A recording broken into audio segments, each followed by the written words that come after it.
If you own a home worth £1 million or more, you might want to pay very close attention to what I'm about to tell you, because right now, as you're watching this, there's a growing movement within Parliament and among influential think tanks that could fundamentally change how you're taxed on your property.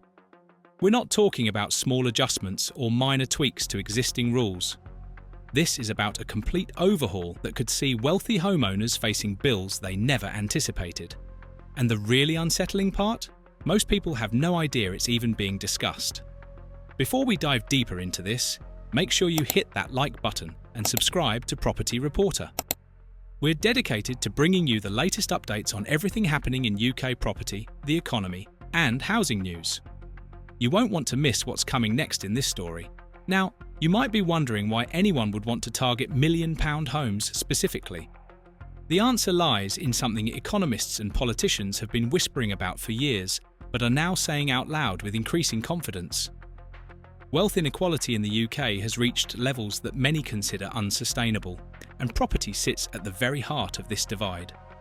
While average earners struggle with rising costs and stagnant wages, property values in certain areas have skyrocketed to astronomical heights.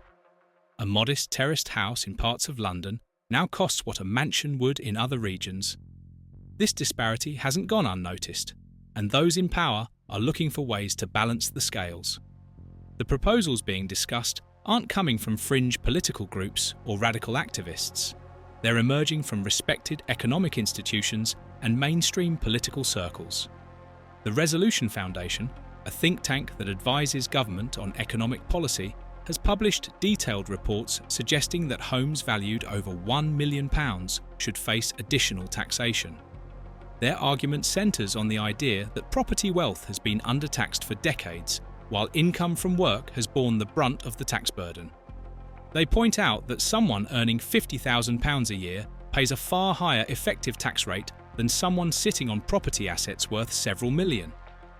But here's where things get really interesting.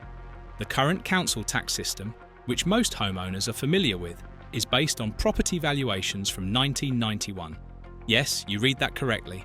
The bands that determine how much you pay in council tax are still using values from over 3 decades ago. A property that was worth £100,000 back then might now be worth well over £1 million.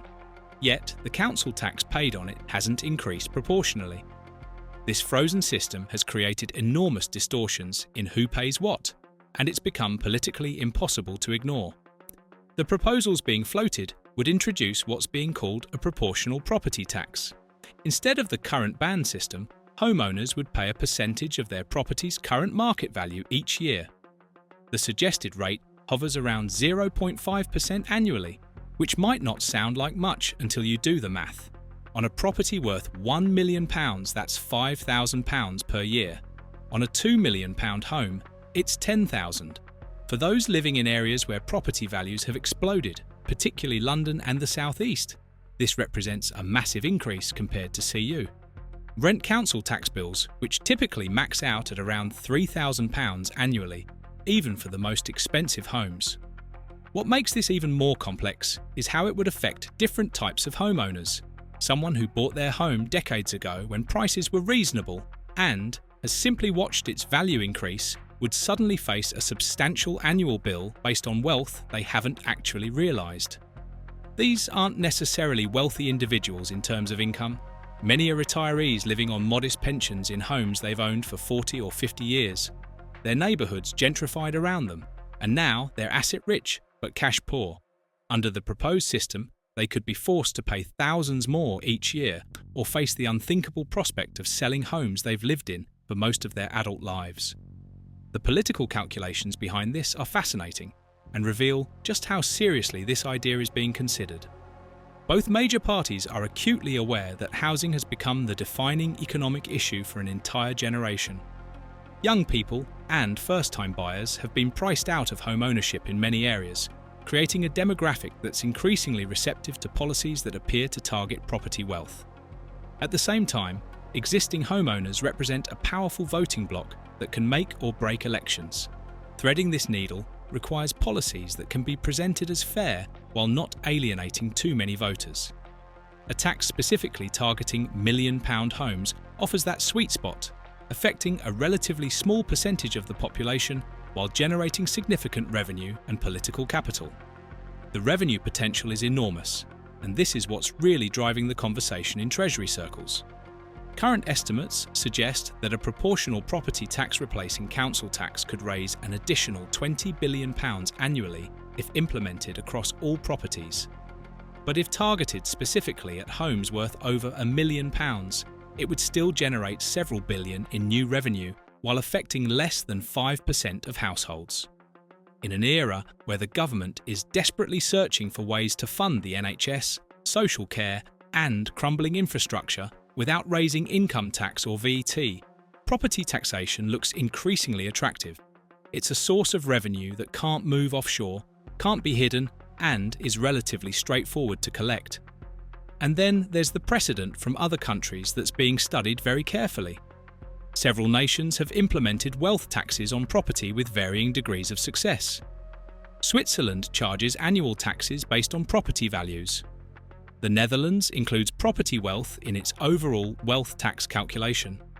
Even in the United States, property taxes are typically much higher than in the UK, often exceeding 1% of a property's value annually. Proponents argue that Britain is actually an outlier in how lightly it taxes property wealth, and that aligning with international norms wouldn't be radical but rather sensible policy.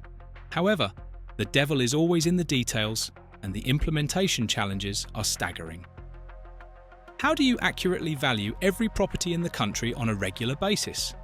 The last comprehensive revaluation for council tax purposes was abandoned because it was too politically toxic when homeowners in certain areas saw their bills potentially doubling or tripling.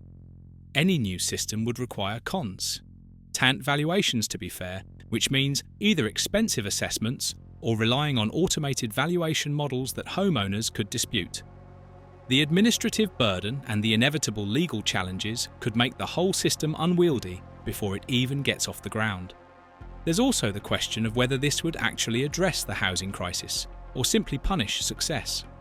Critics argue that targeting expensive homes does nothing to increase housing supply, which is the real issue driving prices higher. They contend that it's a politically convenient way to appear to be doing something about inequality without tackling the harder problems of planning reform, building more homes, and addressing the structural issues in the housing market. Some economists have warned that it could even backfire, discouraging investment in property improvements and potentially depressing property values in areas where the tax hits hardest, which could have knock-on effects throughout the economy. The timing of these discussions is no accident. We're living through a period of intense fiscal pressure. The pandemic spending spree left the government with massive debts. Energy costs and inflation have squeezed household budgets and increased demand for government support. The health service requires tens of billions in additional funding just to maintain current service levels. Something has to give, and politicians are looking everywhere for revenue sources that won't trigger immediate electoral backlash. A tax that can be framed as only affecting the wealthy, even if the reality is more complicated, becomes very appealing in this context. What's particularly noteworthy is how the narrative around this has shifted in recent years. A decade ago, suggesting additional property taxes on expensive homes would have been political suicide, dismissed as class warfare or an attack on aspiration. Today, polling shows significant public support for the concept, especially among younger demographics who feel locked out of property ownership. The idea that someone living in a £10 million mansion in Kensington should pay the same council tax as someone in a much more modest property elsewhere has lost whatever logic it once might have had in the public consciousness.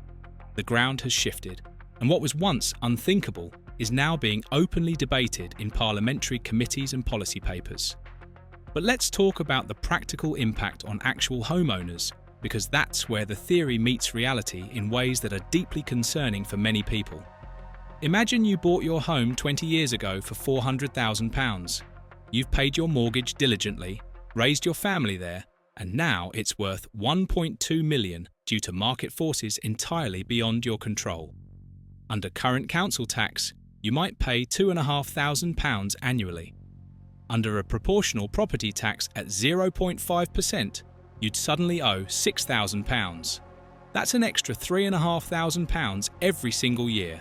For many households, especially those where one or both earners have retired, that's simply unaffordable without making significant lifestyle changes or dipping into savings that were meant for other purposes. The emotional and social impact can't be understated either. We're talking about forcing long-term residents out of communities they've been part of for decades. The pensioner who has lived in the same house since the 1970s, who knows every neighbour, whose grandchildren visit on weekends, could be priced out by a tax bill they can't afford. This isn't a theoretical concern. It's already happened in areas with high property taxes in other countries, where generational residents are displaced by wealthier newcomers who can afford the annual carrying costs. Communities change character entirely, losing the economic diversity that makes neighbourhoods vibrant and functional. There are proposals for mitigations, of course. Deferral schemes where the tax can be rolled up and paid from the estate when the property is eventually sold. Exemptions or reduced rates for pensioners. Caps on how much the tax can increase year on year. But each mitigation adds complexity, creates new loopholes, and waters down the revenue-generating potential that makes the policy attractive in the first place. And means testing or creating complicated exemption systems brings us right back to the administrative nightmare that the simple proportional tax was supposed to avoid. The investment community is watching all of this very carefully. Property funds, real estate investment trusts, and high net worth individuals who hold significant property portfolios are modelling what a substantial increase in carrying costs would mean for returns. Some analysts suggest that a hefty annual tax on expensive properties could depress prices at the top end of the market by 10 to 15%, as the capitalised value of those future tax payments gets priced into what buyers are willing to pay. That might sound like good news for affordability, but it also means that current owners would see their wealth decline, which has broader economic implications for spending, borrowing, and confidence. The London property market, which has been a safe haven for international capital for decades, could be particularly affected. Foreign buyers and investors already face additional stamp duty charges. Adding a substantial annual tax on top of that could tip the calculation away from UK property toward other global cities competing for the same investment pounds. Some would see this as a feature rather than a bug, arguing that reducing foreign demand would free up homes for domestic buyers. Others worry about what it means for London's status as a global city and the many industries that depend on the wealth and spending that international residents bring. Now here's something that hasn't gotten nearly enough attention in the coverage of these proposals. If this tax comes in for £1 million homes, how long before the threshold starts creeping downward? It's a pattern we've seen repeatedly with tax policy. Income tax, when first introduced, was supposed to only affect the very wealthy. VAT started at a much lower rate than it is now. Once the infrastructure and public acceptance is in place for a proportional property tax, adjusting the threshold or the rate becomes much easier than introducing it in the first place. A future government facing fiscal pressure could lower the threshold to 800,000, then 600,000, gradually pulling more and more properties into the net. This concern isn't paranoia. It's how tax policy has evolved throughout history. Politicians look for the path of least resistance, and once a tax exists, expanding it is far less controversial than creating a new one. The £1 million threshold sounds comfortably high to most people, affecting only the genuinely wealthy. But in London and the South East, there are perfectly ordinary family homes, semi-detached houses with 3 bedrooms, that now breach that threshold. These aren't mansions or luxury properties. They're normal homes that happen to be in areas where prices have spiraled upward. The homeowners aren't oligarchs or property tycoons. They're teachers, nurses, small business owners who bought years ago and have been carried upward by market forces. Regional inequality adds another layer of complexity that makes this whole debate even more fraught. £1 million buys you vastly different properties depending on where you are in the country. In parts of the North or Wales or Scotland, £1 million gets you a substantial property, possibly even a small estate. In central London, it might barely cover a 2-bedroom flat. Creating a tax system with a single national threshold inevitably means that the impact falls disproportionately on certain regions, primarily the South East. Some argue this is fair because that's where property wealth is concentrated. Others see it as yet another policy that effectively punishes people for the economic success of their region, further entrenching the North-South divide. The political party currently discussing this most openly has been careful about how they frame it. They talk about fairness, about ensuring that wealth contributes its fair share, about fixing the broken housing market. The language is carefully calibrated to build support among those who feel left behind by property price inflation, while not terrifying existing homeowners too much. But make no mistake, if this moves from think tank papers and policy discussions into actual legislation, it will be one of the most significant changes to property taxation in generations. The effects would ripple through the economy, the housing market, and millions of individual lives in ways we're only beginning to understand. Legal challenges are almost certain if this goes ahead. Property rights are deeply embedded in British law and culture. The idea that the government can substantially increase the annual cost of simply owning your home based on its market value will be challenged on multiple grounds. Does it constitute an unlawful taking? Does it violate human rights protections around the home? Can it be implemented fairly and consistently? These questions will occupy lawyers and courts for years, creating uncertainty that itself affects the property market. Buyers and sellers both hesitate when they don't know what the rules will be, and that uncertainty can freeze activity. There's also the matter of how this interacts with mortgage lending. Banks and building societies calculate how much they'll lend based on affordability, which includes all the carrying costs of home ownership. If annual property tax bills suddenly double or triple for expensive properties, that affects the affordability calculation. Some buyers who could previously qualify for a mortgage on a £1 million property might no longer be able to do so once the additional tax is factored in. This could depress demand at precisely the price point the policy targets, creating market distortions that affect properties both above and below the threshold. We should also consider the human behaviour changes this would incentivise. Tax policy doesn't just raise revenue. It shapes how people make decisions about where to live, whether to improve their property, where to downsize or stay put. A substantial annual tax on expensive properties could encourage people to trade down earlier than they otherwise would, freeing up larger family homes for younger buyers. That's potentially a good outcome, but it could also discourage people from investing in home improvements or extensions that would push their property value over the threshold. Why add that extra bedroom or renovate the kitchen if it means crossing into a higher tax bracket? These micro-decisions across millions of properties add up to significant effects on everything from the construction industry to how efficiently we use our existing housing stock. The international implications deserve consideration too. Britain has long marketed itself as a stable, property-friendly jurisdiction for international investment. Wealthy individuals from around the world have parked significant capital in UK property, viewing it as a safe haven from political instability or economic uncertainty in their home countries. A substantial and ongoing tax on that property changes the equation. It doesn't make UK property worthless, but it does make it less attractive relative to other options. In a globalised world where capital flows to wherever it's treated best, policies that specifically target property wealth need to be considered in this competitive context.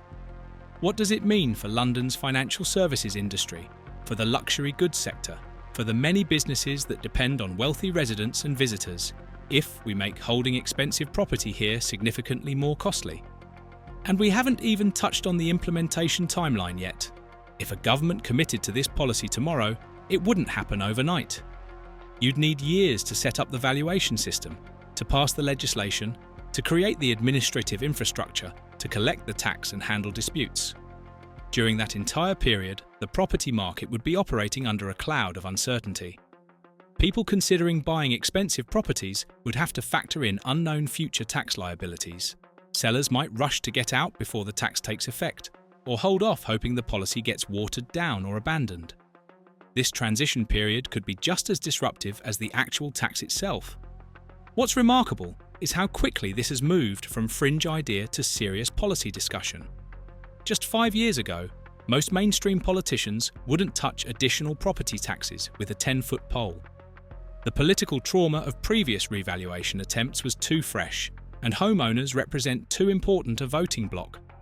But the combination of fiscal pressure, generational inequality, and shifting public attitudes has opened a window. The question now isn't whether there will be more property taxation, but what form it will take, who it will affect, and how quickly it will be implemented. The momentum is real, the economic arguments are being made at the highest levels, and the political will seems to be solidifying. For homeowners currently sitting in properties worth £1 million or more, the prudent approach is to prepare for change rather than hoping it goes away.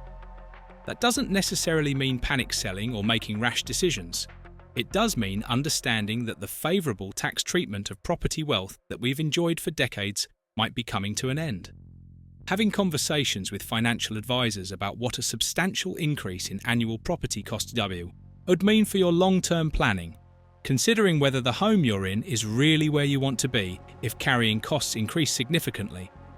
These aren't fun conversations, but they're necessary ones given where policy discussions are heading. The broader question this raises is what we want our housing system to look like. Do we want property to continue being the primary vehicle for wealth accumulation in this country, with all the inequality and intergenerational unfairness that creates? Or do we want to shift toward a system where property is primarily about having a place to live rather than an investment asset? There's no easy answer, and any transition from where we are now to some alternative vision will create winners and losers. Those who bought property decades ago and have benefited from extraordinary price appreciation will understandably resist policies that erode that wealth. Those priced out of home ownership entirely will support almost anything that promises to make housing more accessible and affordable. What's certain is that the status quo isn't sustainable. When average earners can't afford to buy homes in the cities where they work, when young people resign themselves to renting forever, when the gap between those who own property and those who don't becomes the defining economic divide of our time, something has to change. Whether targeting million-pound homes with additional taxation is the right change remains hotly debated. But the conversation is happening now, at the highest levels of government, and property owners would be wise to pay attention because the decisions being made could fundamentally alter the economics of home ownership for decades to come. So the question you need to ask yourself is whether you're prepared for what might be coming. Have you considered what your finances look like if your annual property costs increase by several £1,000s? Do you have a plan for how you'd handle that? Are you making decisions now about where to live and what property to own based on today's tax environment without considering that the rules might change dramatically? These aren't comfortable questions, but they're important ones, because while nothing is certain in politics, the direction of travel on property taxation seems increasingly clear. Your £1 million home might have felt like security, like the culmination of years of hard work and careful saving, but it might also be about to become something else entirely. A target for policymakers looking to rebalance an economy where property wealth has grown beyond what many consider fair or sustainable.